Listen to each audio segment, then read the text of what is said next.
v sebi nima vdahnjene večnosti, kot kamen, kot steklo. Vseeno je bilo najbolj boleče lansko zimo, ko so me posekali. Pravzaprav so posekali mojo mamo. Jaz sem padla kot del nje. Mene so nato izrezali iz nje. Bolelo je kot zmeraj, ko izgubiš mamo. Mamo so se žigali. Izginjala je čez celo zimo v gozdarjevi železni peči in tako do konca izpolnila vlogo dobre matere in kuhala kosilo in grela dom. Nepripravljena na konec, še vsa surova je jokala za menoj, prasketala z jobilnimi solzami celo zimo. Jaz sem njena hči, mamino vse, najljubše, kar je imela, edino, zaradi česar je živela. Tako skrbno je zbirala moje branike, jih ravnala v najpravilnejše kroge, obsedena željo, da postanem lepotica. Pravilne rasti, opevane postave, ena sama očarljivost, njena lepotička. Minilo je le nekaj mesecev polnih žalosti, dolgih kot večnost, ko so v senci neutrudno pili moj sok, me trdosrčno sušili.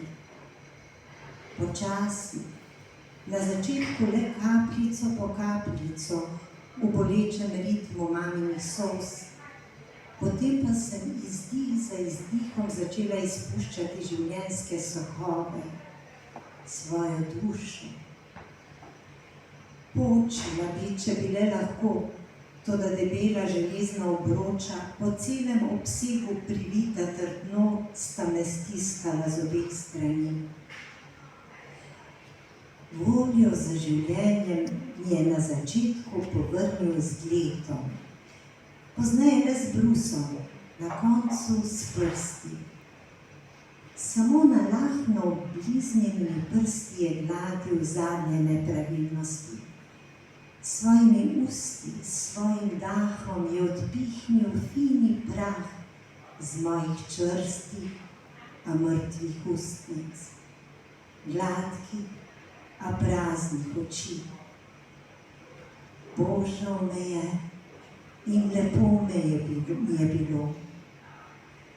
Nenehno mi je popeval in iz očesa pritajeno točil drobne solze. Nikoli še ni toliko časa predeloval kakšnega kipa. Tak material dobiš ali najdeš morda samo enkrat v življenju. Les brez napake, ravne branike. Samo on se je nahajal med pusto materijo in neverjetno željo, da bi mi vdahnil življenje. Samo on in njegova veščina.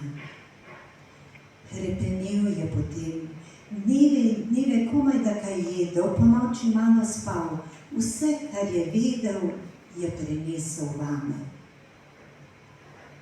Vendar življenja mi nikakor ni mogel dati. Razen, če je ono, to nenehno, nesmrtno občudovanje moje lepote pri vsakomur, ki bi me zagledal. Mene, kip iz lesa. Bil je genijalen. Odkril je, kako se zdravi obup pri lesu.